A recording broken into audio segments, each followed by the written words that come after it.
Hello, everyone, and welcome to episode number 52 of the NordCast. It is Wednesday, April 17th, 2024. I'm your host here, Nordic 97, joined with Carter. How are we doing today, Carter? We're doing pretty well. Being the only one with a team in the playoffs is definitely something to be proud of, so I'll take that. And we're here with Jack, who's a team that's also not in the playoffs. Jack, how are we doing today? Doing good. Hawks will be there very, very soon. I can promise you guys that. No. And as you can tell, we're also joined here with someone else very special. We have a Blackhawks content creator here, someone who's big in the Blackhawks hockey world. We got Keegan Olivera here. How are we doing today, Keegan? Nordic, doing pretty good. Jack, part of the no playoff team club, Nordic, along with you. So we'll be enjoying the playoffs, watching Carter and his team, losing the first round from our couches. Not happening. Not happening. Absolutely. Cup champs. At least I didn't say Detroit. Very true. All right, so as we did with the last couple of people we brought onto the show, we got some questions here for Keegan to start out. So the first thing that we always ask everyone when we bring them onto the show, whether they're analysts, players, content creators, we always ask them, how did they get into hockey? And we've heard some pretty interesting stories over the last couple of years. So what is your story?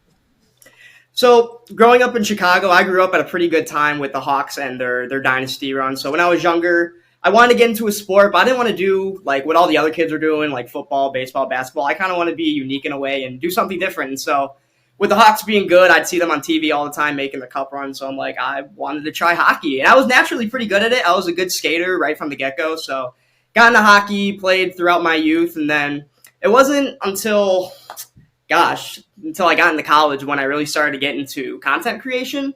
But throughout my entire childhood, I played hockey in the Chicago area, and it's really all thanks to the Blackhawks for not sucking at the time. That definitely helps when the team's not bad. I'm sure Jack can relate to a lot of that.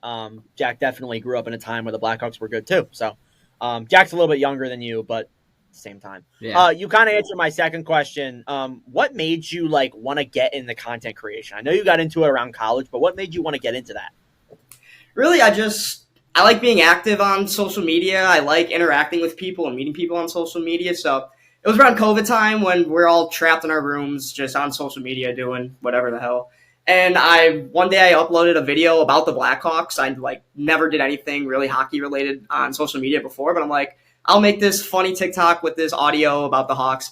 And it blew up. It got 10,000 likes overnight. And I'm like, maybe I can kind of do something with this. So kind of just slowly grinding my way out, making videos. It more started off as comedy short videos that most of them really didn't get much attention. But then I started focusing more on the Blackhawks and what they're actually doing. And that's kind of when I started to see my social media career take off a little bit.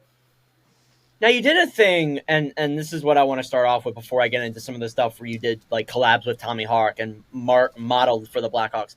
My question is when you make these videos, they're all really high quality. How do you get some of these ideas that you do? Especially the Macklin Celebrini connection. That video was really impressive to me. I was impressed with that video. So how do you get some of the ideas you get with the Blackhawks being so bad? Really, they just come up in my head while I'm on TikTok or I'm just scrolling and I see something. I'm like, oh, maybe I could turn it kind of differently and do something like that. But a lot of times I'll just be sitting in my room and I'll get an idea and I'll record it. And sometimes it does well. Sometimes nobody even cares and I'll get 100 views. But yeah, a lot of it's just kind of off the dome and I freestyle and ad-lib a lot of the videos. So many of them aren't really planned out. I just kind of start recording and see where it goes. Yeah, so as you kind of got bigger and stuff, you started doing collabs with a lot of other people. How did working with Tommy Hawk, the Blackhawks mascot, how the hell did that happen? That was one of my questions when I saw that TikTok. Yeah, that was it was a trip situation that went down. I wasn't supposed to be involved in that day or meet Tommy Hawk. None of that was supposed to involve me. So if you guys know who the TikToker Kazi is, who yes. He's learning how to play hockey and all that stuff. So he got invited out by the Blackhawks to do a collab with Tommy and go to a couple games. And so I reach out to Kazi. I'm like, hey, I'm from Chicago. And if you guys know who Carpig is, he also does TikToks. He does video game stuff. He's also from the Chicago area, and we all kind of like mutually kind of met together and like, hey, let's all make a trip and go to a game or two. So I reached out to my buddy at the Hawks, like, hey, do you think, you can get me and Carpig, seats in? We can hang out with Kazi and we'll record a lot of stuff. So we got the thumbs up from them. I actually drove back to Chicago. It was a weekend ordeal. It was like Friday through Monday or something like that. And it was in the middle of the school semester. So I'm like, should I make the trip? I'll be missing some school. I'm like, yeah, screw it. I'm going to make the trip. So I drove 8 hours back to Chicago. And then we had a game that night, Blackhawks game that night. And then we got to see the Blackhawks locker room. They actually brought us down to tour it. We got to see like the Bedard stall. I don't know if you guys saw the video where I touched the Bedard bubble. That was pretty magical. Yeah, so I saw that video. Yeah, it was pretty cool. So we got to hang out with Kazi and shoot a bunch of stuff there. And then the next day, I think that was a Tuesday. I probably had my days all messed up. And so Tuesday was when Kazi had the shoot with Tommy Hawk at the Fifth Third Arena, which is the Blackhawks practice facility. So we got invited out by the Hawks. They're like, hey, if you guys want to come help shoot some content, or if you want to shoot even your own content there, you guys are more than welcome to come along. So we got to do that on Tuesday morning. Kazi did like a plunger video, and they did like mini sticks on the ice. They did all bunch of games that they had planned, and Carpe and I, we shot some things there, not as much as Kazi. So the whole Tommy Hawk, we got to like meet Tommy Hawk. We got to meet the person that like is inside the suit. I can never look at that bird the same now. I just see the guy who's inside the suit. It's pretty. But you will not see anything more weird than your favorite mascot talking to you, because Tommy was communicating. What are we doing next, guys? Like something. And it's just the weirdest thing ever. And so we shot with Tommy in the morning, and we did a bunch of fun stuff. And then we had another game on Wednesday that we all went to, and we all met up and hung out. So really, it was, Kazi getting invited out by the Hawks, and it was really his big collab that we kind of just tagged along and, had some fun and, made some good friends. Kazi and I are really good friends now, and it was just a super fun kind of last-minute trip for us, so it was pretty cool. Where do you go to school at?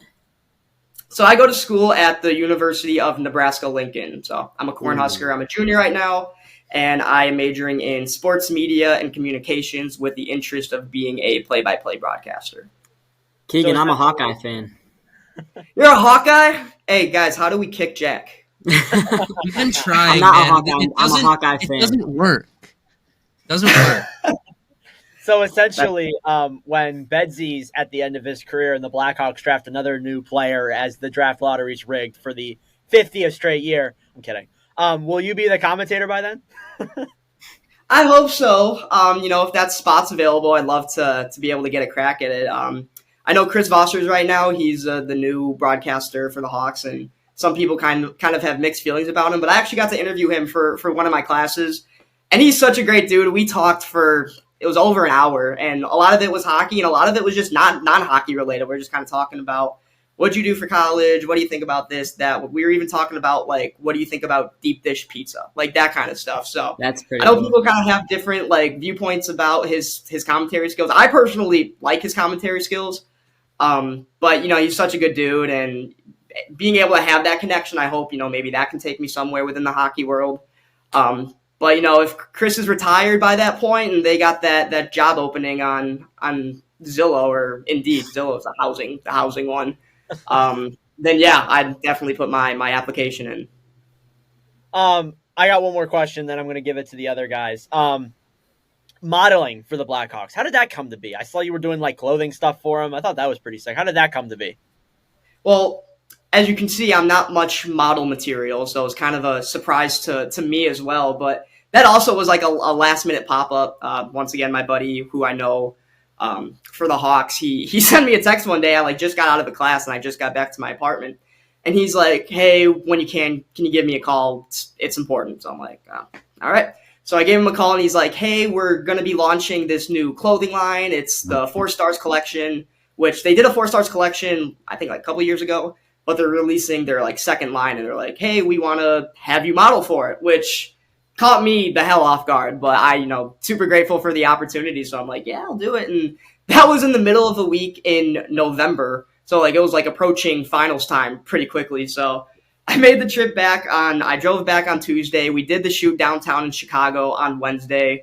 It was freezing cold that day. They had us in like sweatshirts and jeans and super cold, but it was super cool being able to go around Chicago, and they shot a bunch of pictures of us. So it was something that I've never done before that I thought was really cool. And once it finally came out around New Year's, I got a lot of support about it. People thought it was the coolest thing ever. And even today, I still, when I'm scrolling through Instagram, I'll get an ad and it's myself on like one of the posters that they have. So it's pretty cool being able to, randomly scroll through Instagram and being able to see yourself do something like that.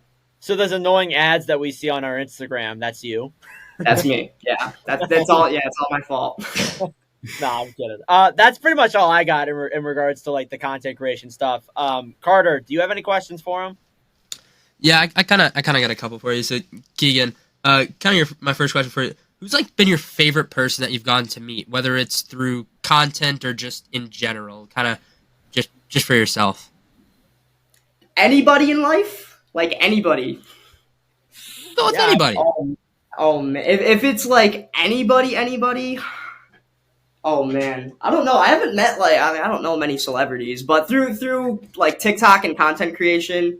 Carpig, he's one of my great friends now. He was one of the first content creators that I've actually met in real life, and we became really good friends. So Carpig's awesome, and then Kazi, who I met like a month ago, he's been really awesome. We're setting up something right now for the Wish Cup down in Nashville, if you guys are aware of that, the big roller hockey tournament that they do. So we're all setting up a team for that. So we're all really excited to be back together again, and this time actually playing hockey. But back to meeting anybody ever. I met, probably recency bias, when I met Frank Nazer at the Blackhawks development camp a couple years ago. That was super cool. He was such a cool dude. We talked for a while. It was like he just got to Chicago, so I'm like, oh, how you like the city, that kind of stuff. And he went to Michigan, so we were talking about Michigan for a bit. So Frank Nazer was really cool, and just getting to see him score his first goal was awesome, and see him progress throughout the Hawks was going to be really cool for me to see. Pretty incredible pass, by the way. I saw that video that you made. Oh my gosh. Pretty gross. nasty pass. Carter, do you have any more? Yeah. One last question for you, Keegan. What's kind of been your favorite piece of content that you've gotten to shoot? Whether it's like an opportunity that you've had, or whether it's just a video of you sitting in front of the camera talking. What's kind of been like that one video that you just love? I like videos where I'm able to go where I get to go to games and shoot videos, like for when I got to tour the Hawks locker room. When I got to do so much stuff with them, it's almost like I'm forgetting. But there's a lot of stuff I shoot like when I'm at the games, which is really cool. My favorite video ever I shot is it's just stuff that happens unnaturally, like when the Blackhawks won the draft lottery for Connor Bedard.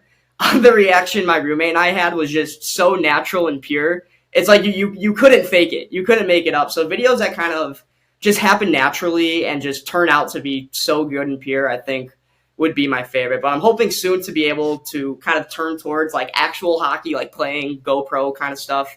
Like I mentioned earlier, I played hockey all my life. So being able to kind of spread hockey and suit up the skates a little bit more would be really cool to share. Awesome. Jack, do you have any questions for him? Yeah, I mean, just a couple Hawks questions, obviously, because I'm the Hawks fan here. But yeah, you said Frank Nazer. What do you think of him? I mean, first goal in his first shot, that was pretty sick. Yeah, man, I've been excited since we drafted the kid, and when I got to meet him, I've been excited for him to put on that Hawks sweater and join the team. But being able to see him develop at Michigan was just so cool, and we knew that he's going to be a special talent, and I think he's going to be the right piece to play on Bedard. Next season, I think he's going to be one of the top 12, 13 forwards that make the cut into the regular season. So he's going to be really special. We saw it on his first shot. He buried one. And just like Jonathan Toews, he's already showing that similarity.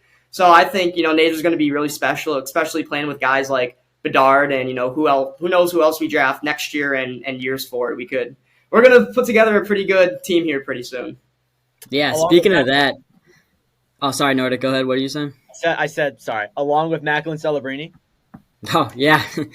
I hope, man, I was pretty happy with Bedard. I don't want to get, a little too greedy. Yeah, Nordic, let's not even put that energy out there right now, please. I cannot deal with another Hawks dynasty, please. I'll tell you all I can get. Oh, I can't take it either. I agree.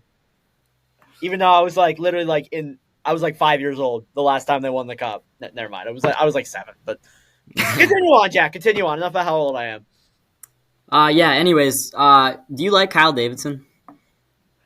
Kyle from Chicago, I love Kyle his from Chicago. personality. That video of him on the streets in Nashville during It's the draft so great. I love that. Oh, it was awesome. That was really cool.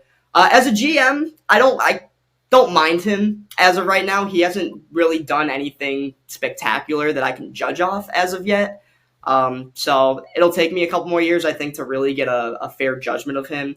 But so far, I don't really mind the moves he's made. Right when he came into office, he said, we have a 5-year plan. It's not going to be pretty for the first couple of years, but we're going to get somewhere with it. So he's sticking true to his plan. It's been terrible the last couple of years, but it seems like we're slowly treading in the right direction. So I'm hoping Davidson is our guy for the long-term future. Yeah, do you think they spend a little this offseason or wait 1 or 2 more years?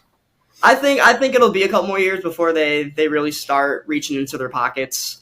Maybe they'll go out and make a little bit of a splash. I'd like to see something on defense, try to strengthen the back six there. But it'll be great with Taylor Hall coming back. Once he's fully healthy, I think like the Hawks top six is going to be a lot better than it is this year. But the Hawks have money, so why not spend some of it? Yep. Can't lie to you, I forgot Taylor Hall existed. I know. It's been a minute. That popped in my head right when you asked that question. I'm like, oh my God, he's a Blackhawk.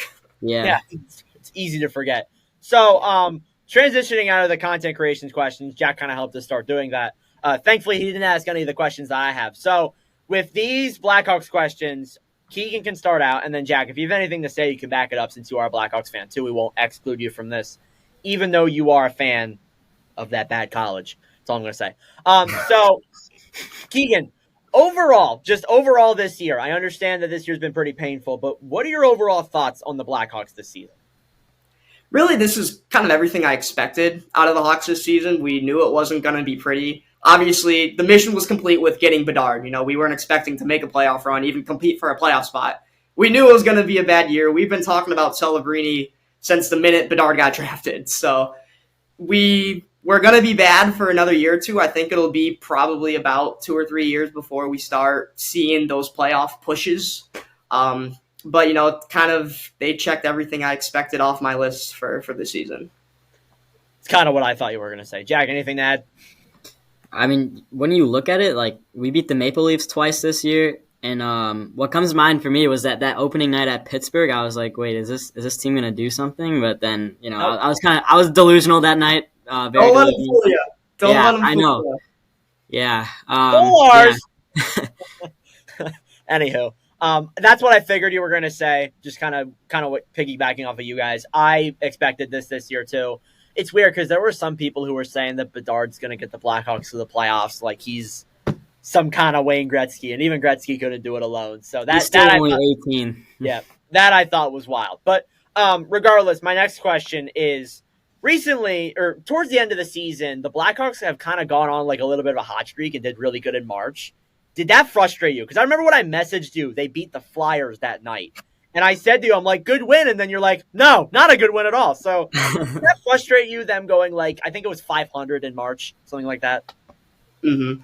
Yeah. Right when they started winning and they put like the first like 1, 2, 3 games, it's like, what are we doing? Don't we want, a better chance for the first overall pick? But then they kept winning, and I kind of liked it. I'm not going to lie. It's been so long since I've seen, Blackhawks tie together some wins. Up until, had to be March, the Blackhawks won back-to-back games once, and it was in, October. So it's been a while since the Hawks put together a string of wins. So, obviously the Hawks wanted a better draft pick, but the players kind of thought otherwise, and I've got nothing against winning. If the boys want to win, let them have some fun. It's good for the locker room. It makes for more entertaining games. I hate watching, West Coast games in Vegas that the Hawks score 1 goal. If the Hawks are going to put up 4 or 5 goals, I'm going to want to watch the game. So in a way, it is frustrating that, we won't get the best chance for the first pick. But then again, we didn't need the best chance last year for the first pick. That's true. That's very true. I'm going to be honest. I really hope y'all don't win it this year. I'm sorry. I can't. I can't go through another year. My hopes are not nearly as high. I would have sold a kidney to get Bedard for last year, so I'm not, Macklin Celebrini, a hell of a player, but there's no way I can be nearly as excited for him as I was for Bedard. Yeah. So, Jack, anything to add to that? Are you frustrated? Not really. I think it was going to be the Sharks as the worst team, no matter really what happened. I think they've kind of pulled away with it at this point. But yeah, it's fun to see the team win. As Keegan said, it's been a tough year, and it's nice to see them win. So yeah, I've kind of enjoyed it. So transitioning over to your guy, Connor Bedard. I'm just going to ask you like a really basic question. What do you think like Bedard's ceiling is? Like, not even really like points wise. Do you think he can be like, like a franchise player, a elite player? Just what is his ceiling? I'm asking this question terribly. You know what I mean, right?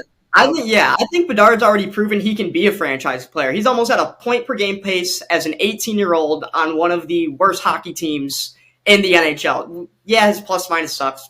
Don't look at that. But he's proven that he can be the guy. And once we get, some line mates around him and Kurashev were electric this year. Once you get another guy, on his side, if they decide to put Bedard back at center, if they decide to keep him on wing, once you get him two solid line mates that actually know how to pass a puck, he's going to be putting up some crazy numbers. So ceiling, he's always said in interviews how much, he idolizes Sidney Crosby. And I think sky's the limit. I think if he stays healthy and has a solid enough career, maybe he can reach that Sidney Crosby level, which is not easy to do by any means. And I probably sound so biased saying that, but I truly believe that he can be one of the best draft picks that we've ever seen. Do you think, and I'll follow this up with a question, and I'll go to Jack. Do you think that it'll be better than Kane was in his prime? It's going to be hard because Kane was on some really good teams. Yeah. If the Hawks can build around Bedard, maybe. Patrick Kane's my favorite player of all time, so it's kind of hard to just agree to that question. But I think Bedard has the skill set to be better than Kane. I think so too. I would agree. Okay, all right. That's kind of what I wanted to ask. Sorry, that question was not good. So Trent, you said something about plus minus. So about 2 weeks ago, we posted on our podcast TikTok our Calder predictions. Which, by the way, we all had Connor Bedard 1. For if you were wondering, Jack did not have Faber at 1 or someone else. He had Bedard at 1. Sorry, Jack. I know we're being mean to you, but someone commented on that video saying that making the argument that Brock Faber, who I think is the consensus number 2, I don't know who you think should be, but Faber is the guy who has been battling for it, should be a finalist. Somebody made the argument saying that Faber has a better plus minus than Bedard, and therefore he should win the Calder Trophy. Do you think, and not even like that it should win him that, do you think plus minus should be a deciding factor when giving a rookie an award?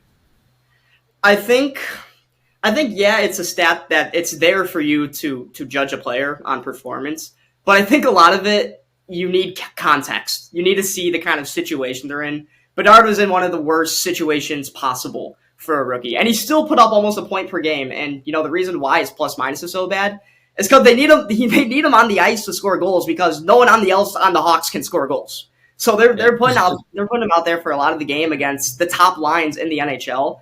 And a top line on a contending team is so much more powerful than the top line on the Hawks. Like, the top line on the Hawks is like a third line for a good contending team. So it's just plus minus, it's there for you to make a judgment, but it should be taken with a grain of salt. I agree with that. And I don't reply to comments on the TikTok, but I wanted to so bad because it feels more to me like a team stat. To be objective. It seems more to me like a team stat, if I'm being honest. Bedard, if he's a minus like 36 or something like that, yeah, I guess you can take that into consideration. But Faber has a clearly way better team than Bedard does. Oh, yeah. And so does many other players. So, honestly, I am not too, getting into plus minus. I feel like it should be based off of not really points, but the offense and some of the defense too. I do think Faber's been valuable to the Wild this year, but I don't think he loses it. I don't think he wins it over Bedard. Faber's been great. I've been a big fan of Faber throughout the year, and if Bedard was out longer because of his broken jaw or Bedard this wasn't his rookie season, I think Faber would be the consensus number 1 guy. He puts up crazy minutes and he puts up some pretty good numbers. So if Bedard wasn't Bedard, I think Faber would have the easy run at the Calder. I 100% agree. Since Jack he's back. He has returned. Oh, he went to his other room with a fire truck so he could plug in his computer for I did, yes. for the podcast for the audio people who can't see. So Jack, what are your thoughts on that question that I just asked with Bedard and the plus minus? Yeah, like you said, it's more of a team stat, and I think you have to keep in mind he's 18. He's still learning how to play defense, and he's not known for his defense, obviously. But yeah, as Keegan mentioned, the Hawks' top line is nowhere close to, I would say, really any other team's top line. So yeah, but we'll definitely see that improve next year and years to come. So. Yeah, no, I agree with you for sure. I think the plus minus will clearly get better as the team gets better. So transitioning out of Bedard and the overall Blackhawks this season, let's look at the future. So when you're looking at the draft, I guess you can include Celebrini, but who are the top 3 players you want to have on the Blackhawks? Jesus, from this draft class. That is a great question. I made a video. I don't know if you saw my video like a couple weeks ago, but it was pronouncing the prospects' names for the first time. These names are absolutely, and they are just typing letters and giving these people names. Anyways, that's probably no offense to anybody with a difficult name. Anyways, the guys that I would want, my number 1 guy outside of Celebrini would probably have to be Demidov. He has been so good. I like watching his highlight reel. He seems to be really good. You put him alongside Bedard, that line is going to be scoring hella goals. So I'd love to see Demidov. I was a huge Cole Yzerman fan.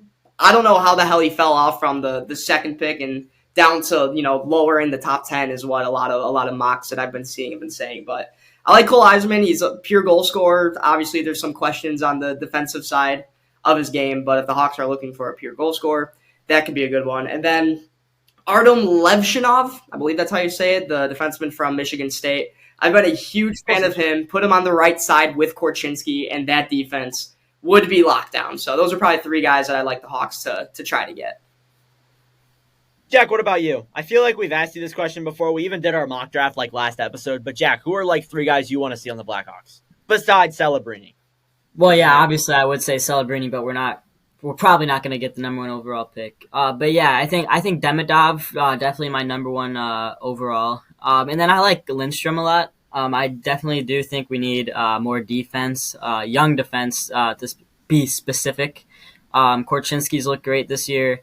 And I mean, Seth Jones has had a good second half. I don't think people really realize that, but the guy is scoring a lot of goals. And I think if you pair a young guy like Lindstrom with Jones, I think he could thrive in that role. I agree with that. I think Lindstrom. Wait, Jack, Lindstrom's a forward. Lindstrom's a forward? Jack, I'm pretty sure Lindstrom's a forward. Really? I think he's a center. I thought he was a defenseman for some reason. Dude, Jack, you gotta lock the fuck in, bro. Yep, that's my bad. That's my bad. I don't know why I thought he was defense. Do you mean Levshinov or Silyev? Sure. I meant Lindstrom, but stole ours. All right. Anywho, Carter's done. Anywho, so oh my god, Blackhawks. This has been a question that I think I asked Jack at some point, or I asked someone who was in the Blackhawks relations. If the Blackhawks were to not draft first overall and Macklin Celebrini wasn't available, would you take a forward or would you take a defenseman? I feel like it's a question that not a lot of people are asking, but what is your personal stance on that? Personally, I'd like to see the Hawks go defense. I think build up that top 2 pairing with Korchinski and Levshinov would be so good. That's what I would like to see, but I wouldn't mind them going best available and taking a forward. Honestly, build up your top 6, make it as strong as you can, give Bedard some help, but this is kind of a draft where I don't really have as much of a preference as I do in past drafts. Okay. Jack, what is your stance on that? And no, the Blackhawks can draft Lidstrom as a defenseman. I mean, they could. Yeah, that's my bad, guys. I don't know. I thought he was defense. I don't know why I thought that, but yeah. Honestly, I'd like to see them build up the forward core. Obviously, there's guys that are still coming up, young prospects, and I think if you continue to build that, that'd be a good thing. And I think getting defense and free agency and stuff like that would be better for the team. So we'll see. And then my final question that's Blackhawks related, Keegan, is you kind of said it earlier, but how many years until you think the Blackhawks are back in the playoffs? Hopefully soon. I'm kind of tired of this waiting for the lottery ordeal as a hockey fan, but realistically, I think it'll be about 3 years before we really see that progress of making the playoffs. I hope it's 2. I hope we can make it next year, but realistically, I think it'll be about 3 years for our guys to develop and for Davidson to get things the way he wants it. And once he does, the Hawks will be hopefully back in no time. I agree. Jack, what's your stance? And no, they're not making it next. Sorry, I'll stop bullying Jack. Jack, what do you think? Yeah, I would say probably 2 to 3 years. Once Bedard is, like young 20s, that's when he'll probably hit his prime. So yeah, I think they can be a real force in a couple of years. So yeah, for playoffs, I'd say 3 years. Okay. All right. So that is all I got for content creation, Blackhawks questions. Do you guys have anything for him? No? Keegan, do you have anything for us? I can't say I do as of right now. Okay. All right. Good. I was gonna make sure you didn't have any questions for Jack. All right. Anyway, so we'll move into news now. We'll move into the news and headlines of recent dates. So obviously, in our last episode, we actually talked about the Coyotes officially announcing relocation. It actually happened like literally as we were making the podcast, I believe. So the Coyotes, we do have an update on that. It does look like it's going to be more and more official. What exactly is going to happen there? They are going to relocate. It's going to be announced very, very soon. Could be announced as early as tomorrow. Could be announced as early as, I don't know. It could happen very, very soon. It could happen by the end of the month. That's how soon. So it sucks for Coyotes fans. Their last game's in like 7 minutes. So my heart goes out to all of them. So yeah, I thought I'd start off with that. The playoff picture has been finalized, and we'll get into this a little bit later. But there have been matchups that have been determined. The Washington Capitals are the final team to clinch a playoff spot, eliminating that 4 playoff conundrum that was last night with the Penguins, the Red Wings, the Flyers, and obviously the Caps as well. So we talked about this a little bit pre-recording, but last night's game was insane. Last night's scenario was absolutely insane. I'm not even gonna say it. It was unreal. So yeah, that's all I'm gonna say. I do want to say this though. We did see 2 players reach 100 assists since our last episode. So Connor McDavid and Nikita Kucherov have become the 4th and 5th players all time to record 100 assists in the season. So only 3 other players have done it. It's Gretzky, Lemieux, and Orr. So very impressive. Now I want to ask you guys this question. Even though Matthews finished this year with 69 goals, I want to say this. What do you guys think is more impressive? 70 goals or 100 assists in a season? I'll start off with Keegan. What do you think? They're both insanely impressive, but I think 100 assists is probably just barely more impressive. 70 goals is absolutely crazy, but I don't think people realize how many 100 assists really is. I think Wayne Gretzky did it 11 times. I don't think anybody else has done it more than once. So that shows how crazy Wayne Gretzky is, but I would personally rather have 100 assists than 70 goals. 70 goals would be cool. You get to Sally 70 times. You have that beautiful number under your stat line, but I would probably prefer the 100. Carter, I haven't heard from you in a little bit. What do you think of the 70 versus 100? I have not disappeared. In my opinion, I think that they're both really impressive, but I think you got to go with the 70 goals. I think that's to have almost a goal a game over a season is ridiculous. But one I will say that I feel like is more impressive is 55 on 5 goals, which is what Austin Matthews had this season. I think that is just ridiculous as well, because it's very rare that players even break the 50 goal mark, and to do it in pure 5 on 5 is nuts. So in my opinion, I think it's a 70 goal, but I think an even bigger step up would be the 55 on 5. Okay. Jack, what do you think of the 70-100 battle that's been over the last couple of days? I think I would rather have a 100 assist man on my team, but I do think 70 goals is more impressive. As Carter said, almost a goal a game. Just incredible to do. So yeah, I would say 70 goals. Okay. I am very split on this. I've been asking people, and I'm going to make a video at some point. Excuse me, but I've been asking people a lot what they think about this. I am leaning towards 70 goals because even though it's very rare to see someone score 100 assists, we saw 2 players do it this year. So it kind of shows that maybe it might start becoming more common, but I think 70 goals, nobody has done it in a very long time. I know the same thing goes for 100 assists, but nobody has scored 70 goals in a very long time, and Matthews didn't even get it this year. He has 69 currently, so that's nice. But moving on. So Marc-Andre Fleury announced that this season, or not this season, next season, will be his final season in the NHL. Fleury was a first overall pick in 2003, has played for the Penguins, the Blackhawks, and the Minnesota Wild, and the Vegas Golden Knights. So he's been around a lot. But since he's a former Blackhawk, Keegan, what are your thoughts on Fleury trying to go for another cup this year? Well, I don't think he's going to get one with Minnesota. I'll say that first. But, it's sad how we're already at the end of his career. He was one of my favorite players growing up when he was on the Penguins and then when he was on the Knights. So I've been a huge Marc-Andre Fleury fan. I was so excited when the Blackhawks traded a bag of chips for him. I was actually in Las Vegas when the Blackhawks traded for him, so that was pretty ironic. But he's had a hell of a career. I'd like to see if Minnesota could do something. It'd be great if they were able to go on a run for him. But at the end of the day, he had a hell of a career. Jack, what do you think?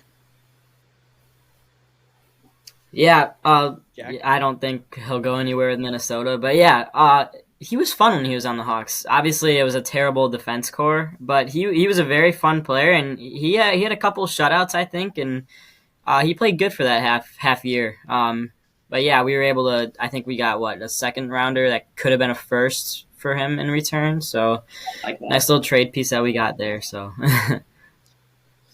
yeah. That's all I got for news. I know, actually, one more thing. Sorry, I forgot. Don Granato was fired by the Buffalo Sabres this past Monday, I think. So, yet again, another player added to the list of Sabres guys who have been fired. It's 7 coaches since they recently made the playoffs since 2011. So, any thoughts on Don Granato being fired and who the hell is going to take over this team again? Nothing? All right. That's what I figured, but thought I asked. So transitioning now out of news, we have playoff predictions. So the 2024 playoffs, when this podcast is posted, it will be 2 days away from playoff time.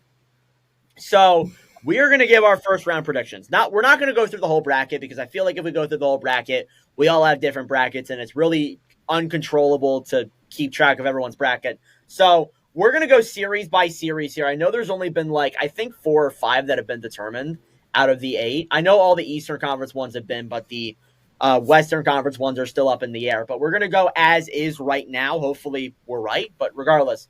So we'll start off with Carolina versus the Islanders. The Islanders and the Hurricanes faced off last year in the playoffs, and the Hurricanes took it in 6 games.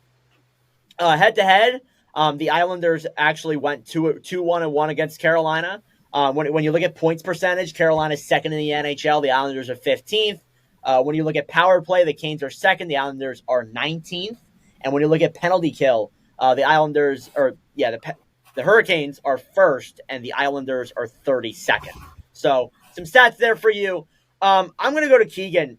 Who do you think is going to win this series between the Hurricanes and the Islanders? I know we don't get a whole lot of perspective from you when it comes to other teams, but what are you thinking this year's playoffs with this series? It's definitely an interesting series. I kind of like seeing matchups that we don't see all too often. I know these two played not too long ago, and Carolina kind of kicked the shit out of them. So for that reason, I would probably say I'd go Carolina in 5 against the Islanders. I've never been big on the Islanders, but I am a pretty big fan of the Canes, so I'd take them to go, decently far this year, actually. Okay. Jack, what is your view on the Hurricanes-Islanders series, and who's taking it? Yeah, I'd have to go with the Canes too. I think when you look at the Islanders, I think they are capable of a mini run. I think they're kind of a team that's built for the playoffs. Good defense, and they get a lot of greasy goals, which is what you need in the playoffs. But yeah, I go Carolina in 6 games against the Islanders. I just think they have a little too much star power for the Islanders to handle. So yeah, I'll go Canes in 6. Okay, Carter, what is your view on this series? I think that this should be an easy series for Carolina. As much as I want to say that this is going to end up being a sweep, the Islanders, no matter what, they always seem to take at least one game before they go away. So in that case, I think I'm going to take Carolina in about 5. I'm not on the opposite end. I do think Carolina's going to win it, but I actually have the Hurricanes winning in 7. I think that the Islanders are going to make this series close. I think they're really going to fight. I feel like, and as well as this too, when you see a team play, when you see a team play really hot into the playoffs, they typically do very well. So the Islanders are looking really hot right now. So odds are, I'm kind of taking them to at least steal a few games here from Carolina and make it pretty difficult. I know we might be on different ends of that, but I have the Hurricanes in 7. Still the Hurricanes winning it, but I think that the Islanders will make it way closer. So, transitioning to the other series now in the Eastern Conference, you got the Rangers and the Capitals. The Capitals and the Rangers have not faced off since, I think, 2014, 15, somewhere around there. I'm not too sure how long ago. Carter's shaking his head. I have no idea. Been a while. It's been a while. That's all I'm going to say. So head to head, they're 2-2 against each other. So that pretty much speaks a lot of volume that this has been a really close matchup through the regular season, and it could be close to the playoffs. When you look at points percentage, the Rangers are obviously first. The Capitals are 17th. When you're looking at power play, the Rangers are third. The Capitals are 17th. And when you look at the penalty kill, the Rangers are third, and the Capitals are 18th. So, Keegan, who are you taking in a Rangers-Capitals series? What was Washington's goal differential at the end of this year? Minus 30 something? 37. Yeah, that in itself is impressive that they made the playoffs with that. I think the Rangers are going to be too much for the Capitals. I'd have to go Rangers in 5. I think Washington will find a way to get a sneaky 2-1 victory, probably at their barn, but I'd have to go with the Rangers in this one. Jack, who are you taking in this series? Yeah, I'm going to go Rangers in 4. Ovechkin is obviously not what he used to be. Still a great player, don't get me wrong, but just not what he used to be. And the Capitals are just kind of old and slow. Not, no offense to the Capitals fans, but they're kind of boring. They're a boring team, and Rangers, they're just too powerful. They're going to overpower this team, and I think they're going to get the sweep. So, Carter, what do we think? Do you have a different opinion or no? I mean, I guess. Sorry. Jesus. I guess kinda I do. I really do think that this is going to be a much closer series than people think. Because I said before, I don't trust the Rangers in the playoffs. So in that case, I'm taking the Rangers in 7. One player that I am expecting to flourish in the playoffs is someone who I don't think has ever been in it. Dylan Strome is due. And I feel like he is going to change. He is going to change this series, I think, in my opinion. Jack said that the Hawks, or not the Hawks, sorry. I mean, never mind.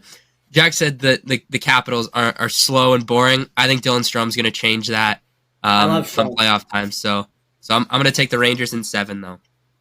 But I think Dylan Strome X Factor. Okay. So I have the Rangers still taking it. I have the Rangers taking it in 6. So we all have different games there, but the same team. I am on the same side as Carter. I do think the series is going to be way closer than people think. I honestly do think that if the Capitals can play their low event hockey, they can steal some games here from the Rangers. Because one thing that I noticed, and I realized it after the Boston game and when I watched the Flyers game yesterday, I realized that when the Caps play this low event type hockey, they do tend to steal some wins. And that's kind of why their goal differential was terrible, but they still made the playoffs because they play that low event style hockey. So we'll see there if that's what happens. But I have the Rangers taking it in 6. The next series we have here is when we might start bumping heads. We have the same team predictions for now, but we might start bumping heads here with this matchup. We have the Battle of Florida again. We got the Battle of Florida once again between Florida and Tampa Bay. So currently head to head, the Panthers actually have a 2-1 record over the Lightning this season. When you look at points percentage, the Panthers are 6th in the NHL. The Lightning are 14th. When you look at power play percentage, the Panthers are 8th in the NHL. The Lightning are 1st in the NHL. When you're looking at penalty kill percentage, the Panthers are 6th in the NHL and the Lightning are 5th. So, Keegan, who are you taking in the Battle of Florida this year? Well, let me tell you, Nordic, the Battle of Florida has turned into one of my favorite hockey series in the playoffs. It's going to be a hell of a matchup. The Panthers have they were on a wagon last year in the playoffs. Kachuk, I've been a big fan of him in the playoffs. Aaron Ekblad is one of my favorite players of all time. So I think they're going to make a run. But I'm going to go with the Tampa Bay Lightning in 7 games. So we'll go Tampa in 7. It's Out of left going to be field. a great battle, but I'm going to go Tampa in 7. Wow. Wow. Did All right. not see that coming. That was a That roller is- coaster. Holy. That All was right, pure like college football commitment. Just picks up the hat, he goes and he chucks that shit. Oh my god! We're riding Tampa this year. Well, I was at a Tampa game this year back in January. It was one of the most fun hockey games I've been to. So I am on the Tampa wagon, and I think they're going to make a run this year. So, for those who didn't see it on the audio end, Keegan put on a Panthers jersey and started talking about the Panthers, and then he ripped it off and was wearing a Lightning shirt underneath. So that was fun to see for the video listeners. So if you're listening to the audio, shameless promotion here. Go check out the video side of things. So Jack, who are you taking in this Battle of Florida, and why is Anthony Stolarz sweeping the Lightning? Yeah, give me the Panthers. Start Stolarz in every single game in that series, bro. He's incredible.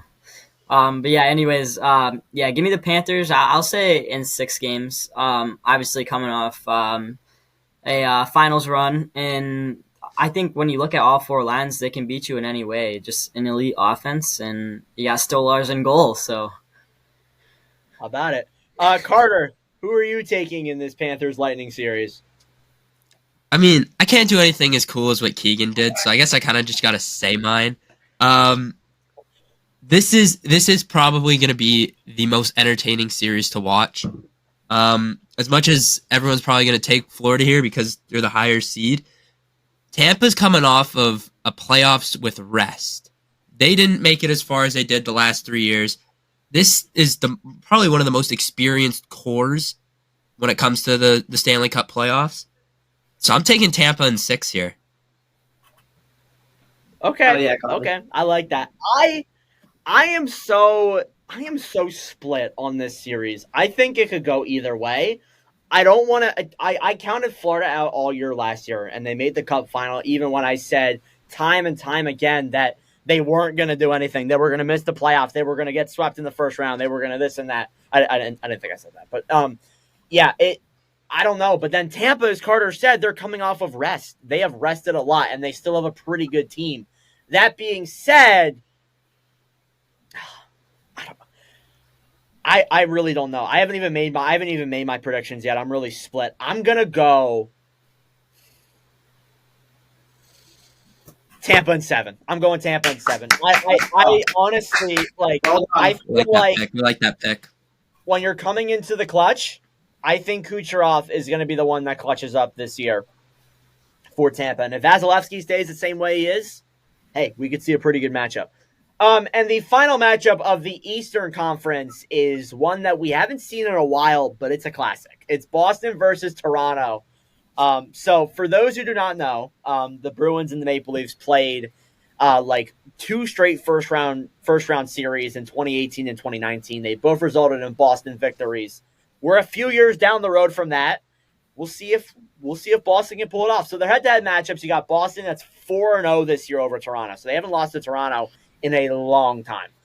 When you look at the points percentage, Boston's 4th, Toronto's 10th. When you look at power play percentage, the Bruins are 14th, the Leafs are 7th. And when you look at penalty kill percentage, the Bruins are 7th and the Leafs are 24th.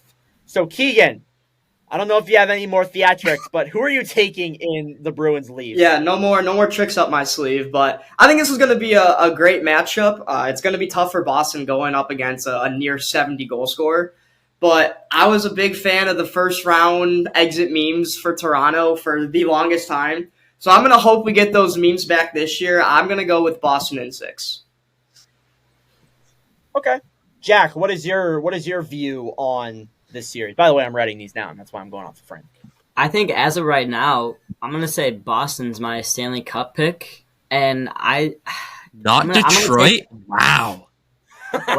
well, Detroit. Okay, Stolars? you guys have to realize I'm so biased. DeBrincat's my favorite player of all time. Oh, and no- Patrick Kane's on the No team. shit, All Jack. time? I'm Of all time?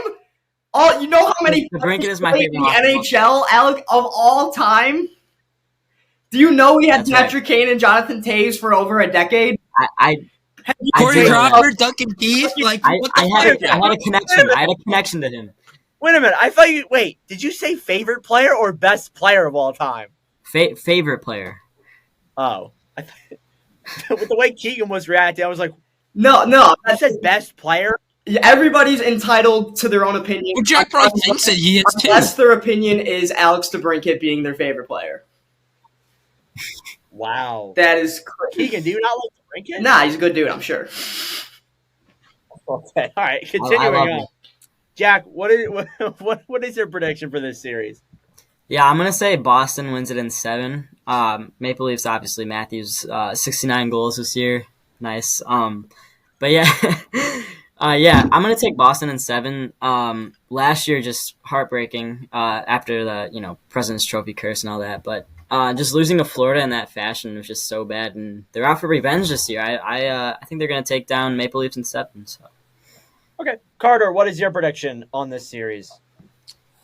Well, Toronto has not beaten Boston at all this season. At home, on the road, it does not fucking matter. And it's still not going to matter. I think that they will end up taking one game. I think that Boston might get in their heads being up 4-0 in the season series. So I'm going to take Boston in 5. Okay. I have Boston in 6. I am on the same boat as Keegan. Excuse me. I'm on the same boat as Keegan before I burped. I do think that this series will be close.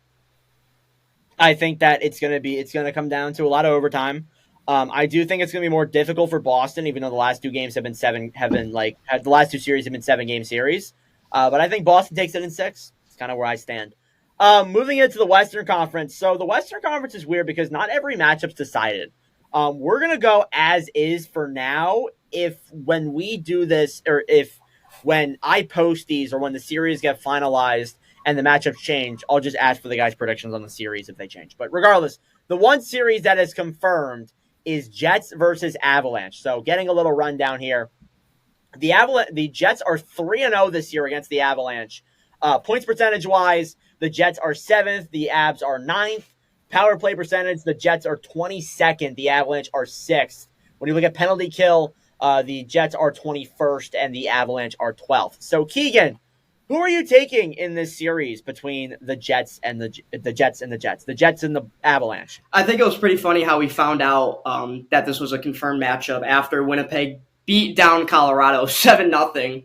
I thought it was a pretty funny way for them to find out. But I'm going to go with Winnipeg in this series. I don't think they'll be able to get past, or I don't think Colorado will be able to get past Winnipeg.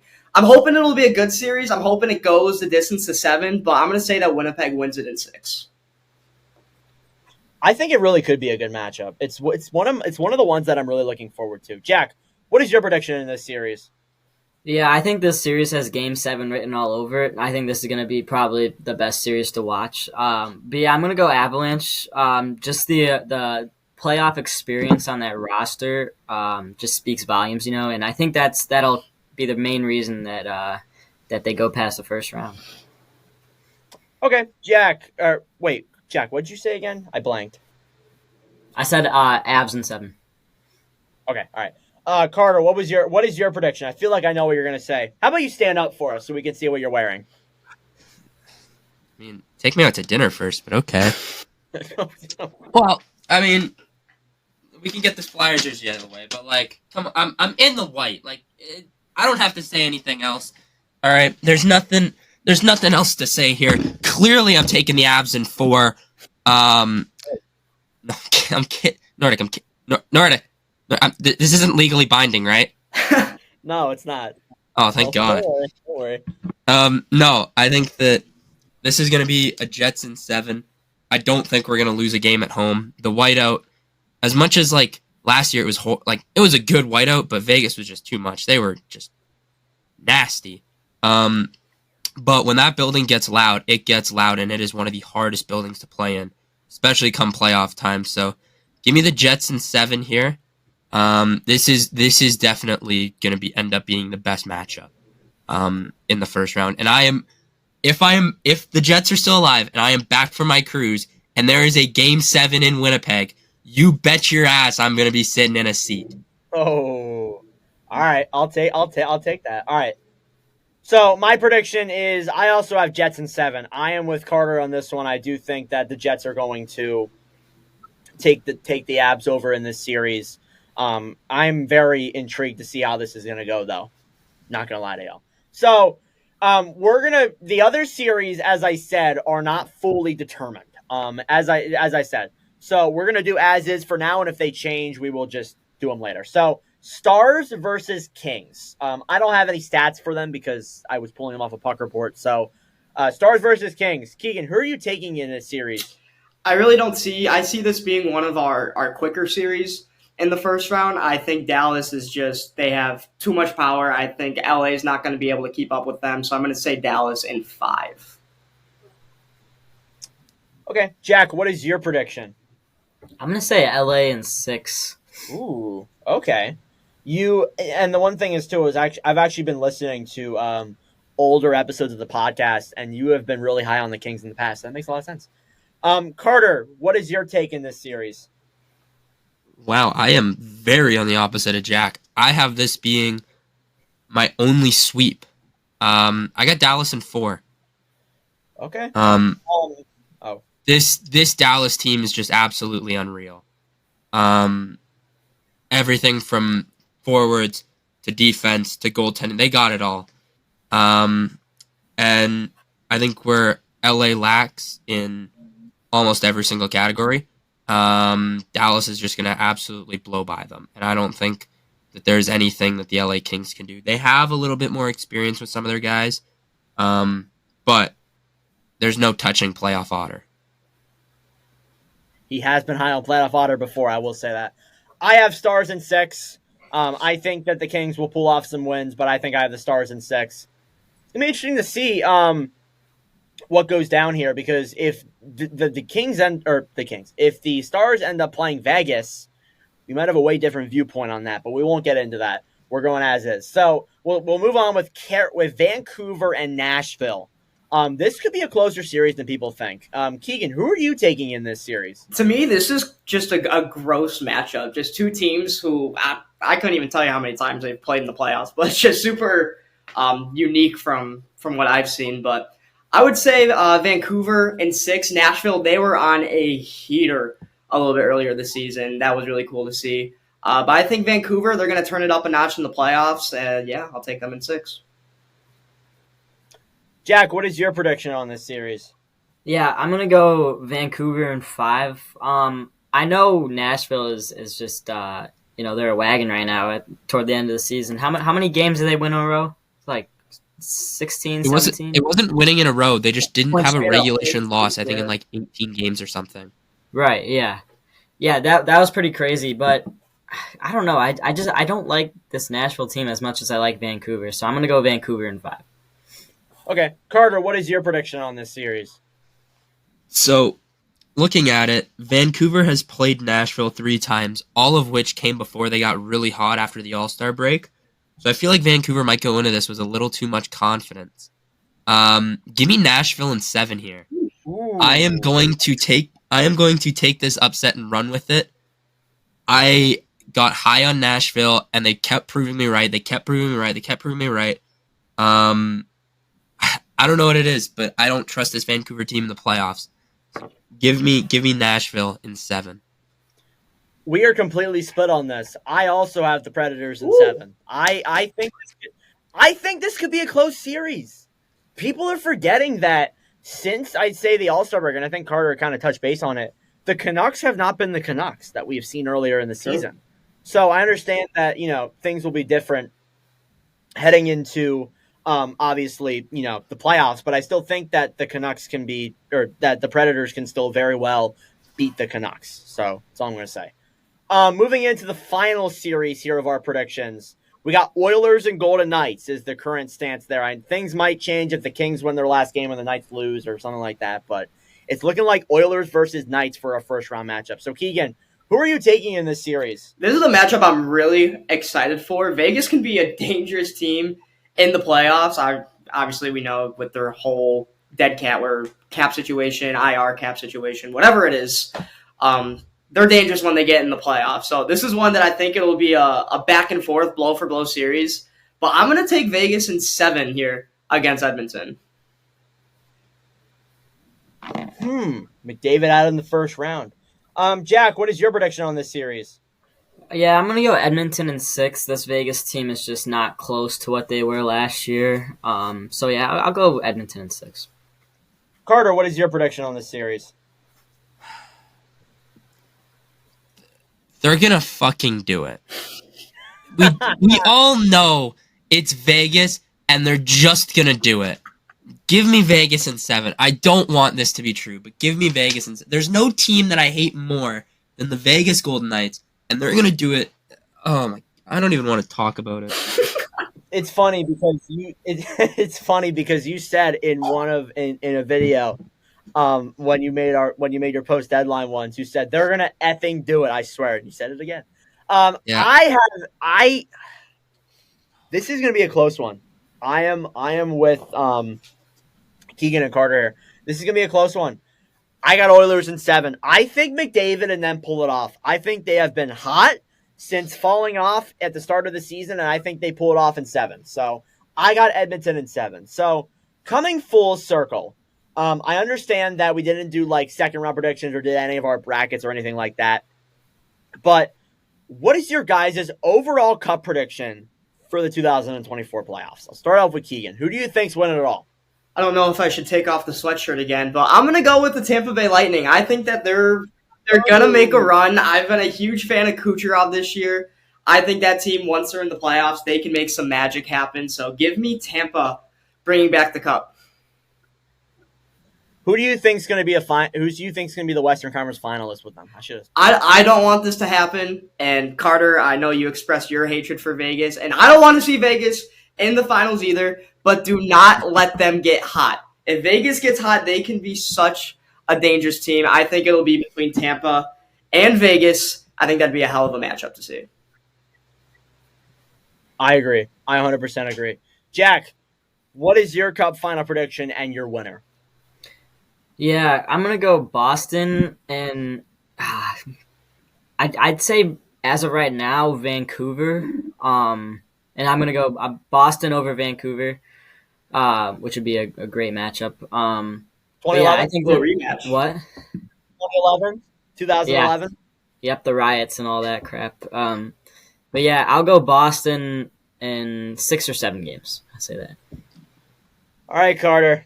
What is your cup prediction and your cup final and cup winner? I feel like I know what it's going to be, but... So, we'll start out in the East. The East is going to be a very tough decision. I think there's going to be a lot of upsets. Give me the Tampa Bay Lightning to come out of the East. Oh, he's changing it. Wow. Your post deadline, you had Florida. What changes that? Oh, Keegan's taking it off. Keegan's taking it off. So, here's my thing. I've realized that Tampa's gotten hot. I've started to realize that Tampa's starting to play like at least some decent hockey right now. They're going to go into it with a lot of confidence because they've done this plenty of times before. They're fully rested after 3 straight cup finals.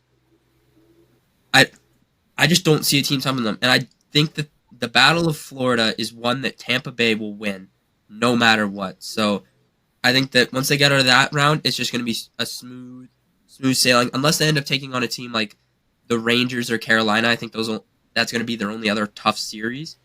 But other than that, I don't see a team stopping Tampa Bay out in the East. Out in the West, I don't even have to say it. I've been clipped for it. You can see it on TikTok. I've already said it. Give me the Winnipeg Jets making it out of the West. I think that we've gotten hot at the right time. And as King said, don't let Vegas get hot. Well, don't let Winnipeg get hot. We'll stay rolling. Especially when we get that whiteout crowd behind us. There's no team that's going to stop us. So give me Jets, Tampa in the cup final. And Give me the same cup champ. I think I don't have to say anything else. Give me the Winnipeg Jets. For the second straight year, It's he's coming going. home. He's Give going. it to please. Let this be our year. I swear to God, I'm starting to sound like a Dallas Cowboys fan, and I hate it. Oh my God! You're starting to sound like started Shaq. with the Cowboys. I'm a Cowboy fan, and Oh, God bless you, Keegan. I couldn't. I know you guys, Philly. Yeah, whatever the hell. The Cowboys fan is the biggest curse of any sports fan. At least like around my age, like younger Cowboys fan. We haven't seen them do jack shit throughout my life. I'm done talking. I'm getting. You're a Cowboys guy? Yeah, my dad's from Dallas, so I Fuck you. Get this guy the fuck out of here. hold up. You're kicked Yeah, off the you know, I'm podcast. done too. Fuck this shit. Yeah. Hey, what Well, Yeah, well, can I say? What can I What say? are we doing? But The how integrity about of Billy. Cowboys, Oh, you son of baby. a- How about them, baby? Come on, bring it out. Bring out the Kelly Greens. Let's go. Bring out the Kelly Let's Greens. go. Band for band, let's go. We will. Dakota is cooking y'all this year. We sweeping the What are you division this talking? year. Dakota? His name's Dakota. Oh my God, he has to shorten his own fucking name because it's Dakota. Oh my God. He is horrible. Whoa, Oh my God, he's one of the worst quarterbacks I've ever He seen. led the NFL in touchdowns. Oh my God, your receiver's not even showing up to training camp. Oh my God, start signing your fucking players. You're starting a 5'5" running back. If the Eagles win 4 more Super Bowls, they'll be tied with us. That would be. Oh my God, your Super Bowls are from the 90s. They've expired. It's like milk. Get something in the 21st century. My God. Holy fuck. Oh my God, what are we doing here? Well, that got pretty intense pretty quickly. Anyways, sorry about that, guys, for screaming into the mic, but I get very Bear passionate down. when there's Bear dumb down. I Cowboy respect the fans. passion. I respect the passion. Shut the fuck up, Jack. Shut the fuck up. I'm kidding. Fan. I'm kidding. Let's go Bears. I hope both teams win. Shut up. I hope everyone just has. Not the Cowboys. Shut up. Let me do my prediction. I'm the host. No. All right, so when you're looking at this year's Stanley Cup playoffs, last year I went Rangers Edmonton. That's what I remember. I actually stuck with that from the start of the year until the very beginning of last year's playoffs in the history of this podcast. I'm not going that way again. I'm not. I'm gonna go Stars in the Western Conference Final, Hurricanes in the Stars in the West Final. Stars in the West, Hurricanes in the East. In a 7-game series, I'm taking Dallas. Dallas over the Hurricanes is my prediction. Not the Dallas Cowboys, the Dallas Stars. I wouldn't pick the Cowboys either. No, I definitely. I mean, I do want to say this. It's been 2 solar eclipses, and you guys have like what 2 playoff wins? Damn! Oh my God, he cooked your ass! And it's crazy how people like treat the Cowboys like, oh, it's been so long. There's been so many teams that haven't even made the Super Bowl. The 49ers have been in a longer Super Bowl drought than us. Oh, they have more playoff wins. They don't matter unless you win the Super Bowl. None of it matters. It all doesn't mean shit unless you win it all. So I'll rest my case. True. Very true. All right. This is not a football podcast. If you want to go listen to a football podcast, go check out the New Heights. Nordball. Go check out my Snapchat story. Well, Carter and I will argue with each other for another hour. Oh, I'm so down for that. Let's do like those like high school send it things where you send anonymous messages. Let's do it. Oh my God. All right. I know Nordic still does those. No way he doesn't. No, I don't. All right. Enough. I'm limiting you guys. Enough. So transitioning. Dad. So concluding, moving on from the 2024 playoff predictions, I want to give NBA predictions because one thing we've been doing as a podcast is we've actually been giving out our National Basketball Association predictions and some other predictions too for other sports. So Keegan, you may not follow basketball, but out of the teams in the playoffs, who are you taking to win the NBA championship? Well, I'll say the team I want is my Chicago Bulls. I think they're playing right now, actually, in a playing game. Yeah, I'm watching them. I'm kind How of. they doing right now? Are they winning? We're up by 9. We'll in the take it. second. So I want the Bulls. I want the Rayon's Bulls gonna to watch win.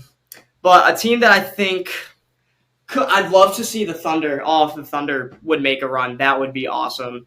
Yeah. But I think it'll be the Nuggets. Jokic and Jamal Murray, they're just so good. Jokic is, it's not the most entertaining basketball out of him, but it is some of the most dominant basketball out of him. So I'm going to say Denver takes. Okay. Jack, who are you taking for the NBA championship? I'm gonna go. I have to look into it more, like just once like the play-in tournament's done, and just to see all that like actual matchups. But as of right now, I'm gonna say Dallas Mavericks.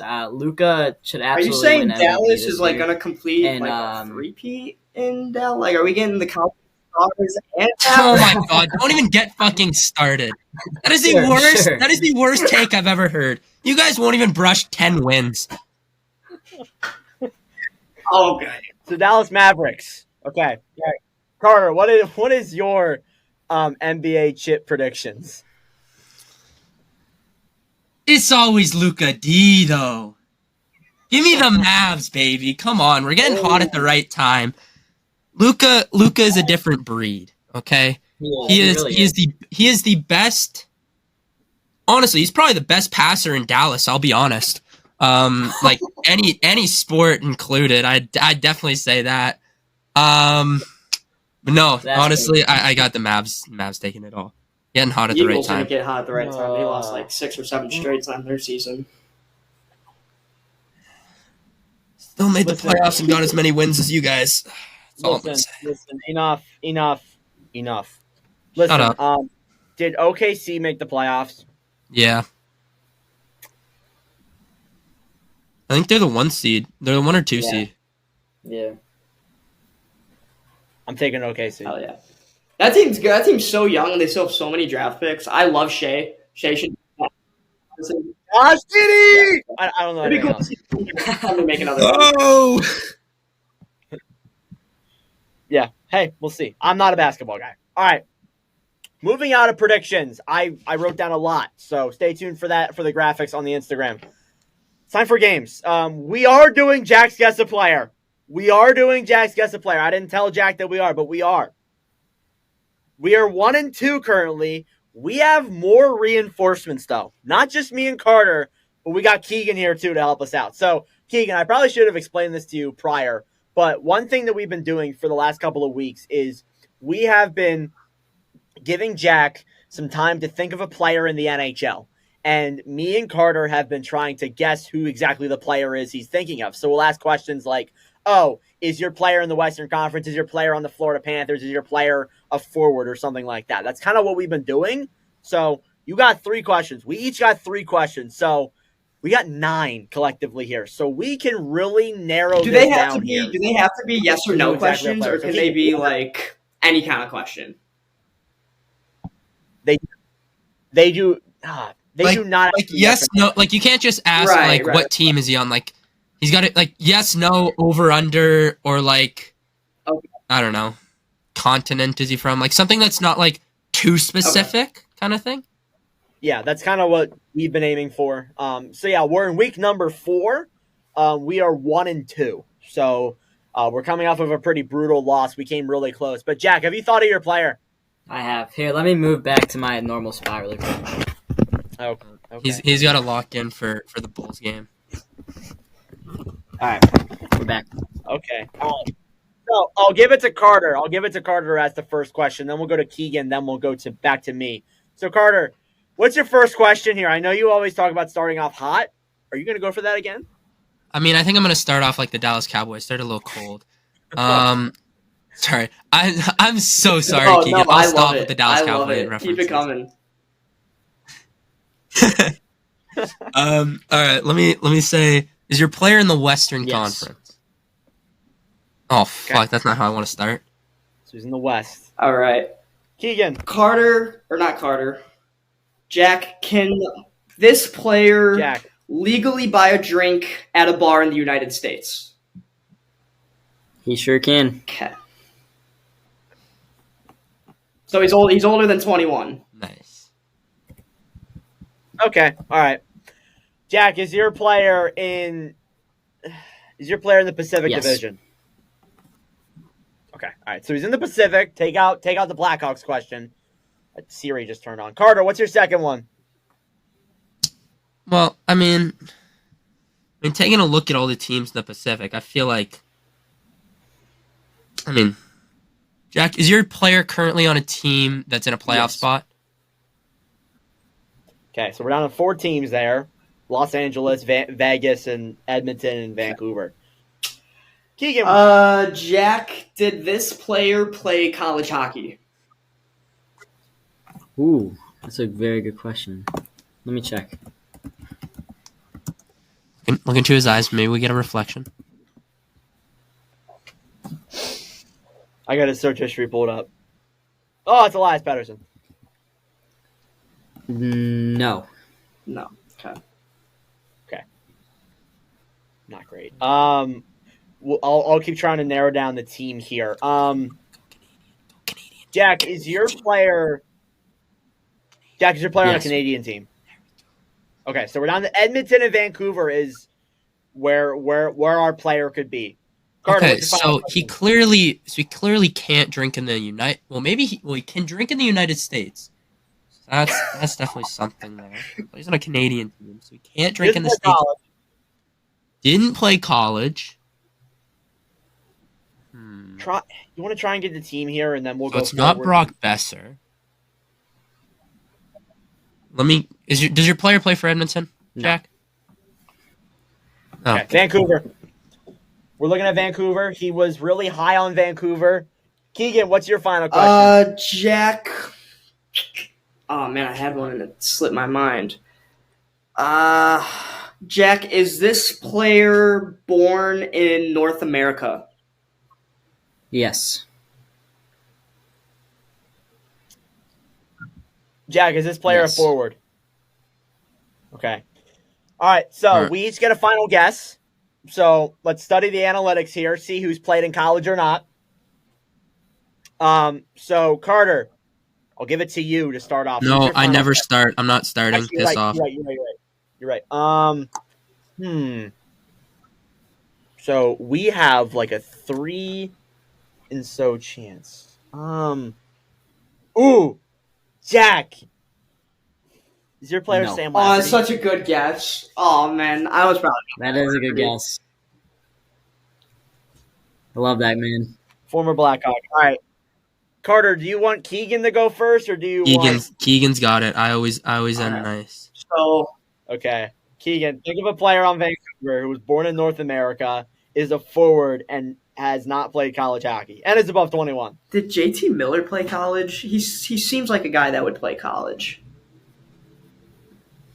Can anybody fact check that? He's a U.S. guy, so maybe. Hang on, I'm looking. It's loading. I don't think he did.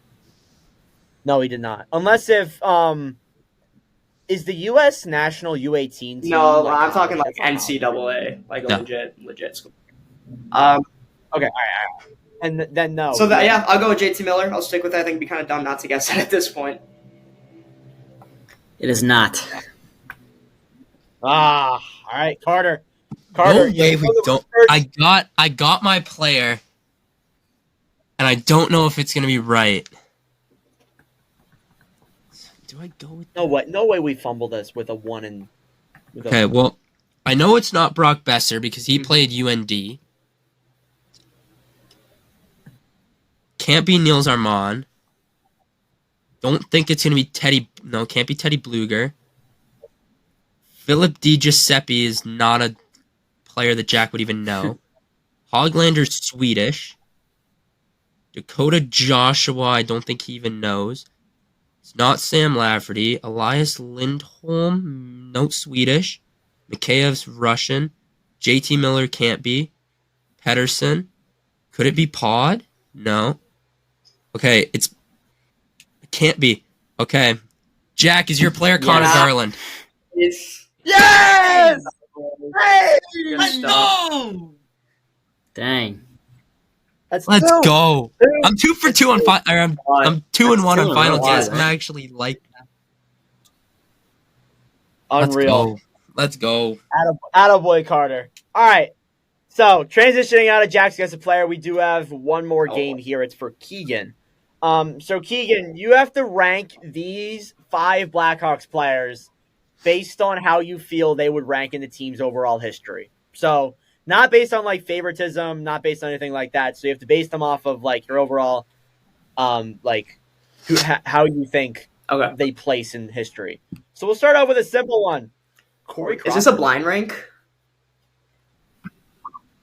Yes, a blind rank. I thought. I probably just wasn't listening. I should have said that. Corey Crawford, 2 Stanley Cups. Pretty underrated goalie in my opinion throughout his career. He did have a lot of help in front of him, but there's so many good. Being an original 16, there's so many good players in Blackhawks history. 5 sounds like the place to put him, but I feel like you could just throw in like just someone stupid like Anton Forsberg for the Blackhawks, like just something dumb. So I'll put Crawford at 4. Okay. All right. I'll give you Stan Mikita down the back of my jersey. Sweet jersey. One of the best Blackhawks of all time. Rest in peace. So good. Not alive. I wouldn't come for another couple decades. So yeah, I didn't get to see him play live, unfortunately. But Stan Mikita, I'll go. Either still, would I put Bobby Hall above him? There's Kane. So I'll put Mikita at 2. Okay. Trying to think of like Nicholas Hjalmarsson. Hjalmarsson is so underrated. He was so good. He was one of my favorites during the Blackhawks Cup runs. Always laying the body on the line. He was such an important part of those Blackhawks Cup teams. Absolutely. It'd be a weird spot to put him between Mikita and Crawford, I think. I'm such a big Hjalmarsson fan, but I have to put him at 5, I think. It's kind of what I figured you were going to do. I'll give you a nice one here. Next. Patrick Kane. Okay, 1. So, yeah, that wraps out your 4, and your 4 player is Jonathan Toews. So, Toews at 3, Kane at 1. I think I'm okay with that, honestly. So, you got 1 Kane, 2 Makita. Yeah, so you got 1 Kane, 2 Makita, 3 Toews, 4 Crawford, 5 Hjalmarsson. Good job. Good job, Keegan. It's good. Jack, I got a blind ranking here for you. It's not Blackhawks related. You have to try and blind rank 5 backup goalies. Yes. You get the joke? Okay, all right. Let's I thought I'd get that out of the way. So, your first goalie is going to be Colorado's Justice Anunen. Actually, no. Pavel Francouz. I'll go number 3. 3? Okay, so your next goalie is going to be Laurent Brossoit of the Winnipeg Jets. I'll go 4. 4. Carter doesn't look too He's not 1. Better than Stolarz. He's not better than Stolarz either. He is so much better than Stolarz. I don't even want to hear it. His stats. If we're taking games played into account, if we're not taking games played into account, he's higher on every single stat mark. So pipe down. Oh, okay. Your third backup goalie is Jonathan Quick of the Rangers. I'll go. Definitely 1 or 2. You got 3 and 1, 2, and 5. I'm gonna go 1. Okay. All right. So if you get Stolarz, you're cooked. Your next goalie is actually Kevin Lankinen, former Blackhawk, ironically. He was decent. All right. That's what I figured. I thought he was terrible. And then your final backup goalie going in at your number 2, I think you said, is actually Eric Comrie. Number 2 of the Sabres. So, yeah, you kind of not too great. So, yeah, that actually is all the games I got. I didn't have any for Carter. Carter looks kind of sad right now, so I'll leave Carter alone. But he's probably sad about the Cowboys and how they're better than the Eagles. Kidding. The fact that you're admitting that as a Philadelphia native should get your card fucking revoked. You Kidding. you are losing. No, Eric's going you are on the losing description. every single. Oh my god, this is outrageous. I am contacting Barstool Philly. You are not getting that internship for that comment. This is getting clipped, put everywhere. I don't care. I will rent out a fucking billboard in Philadelphia. I will send this to your school. I will send this to any job you try to get in Philadelphia. You will not work in Philly. Thanks, Carter. Okay, well, that will conclude episode number 52 of the NordCast. This one went on for about an hour and a half. Keegan, thank you very much for coming on. Yeah, thank you guys for having me. It was a lot of fun getting to chat with you guys. Yeah, thanks. Of course. We probably will bring you on at some point again. We'll see. Maybe in the off season. We'll find out. But anyways, if you enjoyed this podcast and you want to listen to more, be sure to check out the Nordic 97 YouTube channel. You can check out all the episodes dating back to episode number 13. This episode is obviously posted on there too. You might even be watching this from that perspective. If you're watching from the audio end of things, there's plenty of episodes posted. You want to go rewatch those. And also, too, tell your friends. We're trying to grow this podcast in any way we can. If you want to follow the Instagram, you can follow at @NordCast_. Post a lot of great content there. And if you want to follow the TikTok, we are at NordCast, not at NordCast_, at NordCast. I figured that out. I should probably know that, but it's at NordCast. We post plenty of content there and other good stuff for you. But regardless, that'll do it for episode number 52. Thank you all for watching, and we'll see you guys in the next episode. Adios.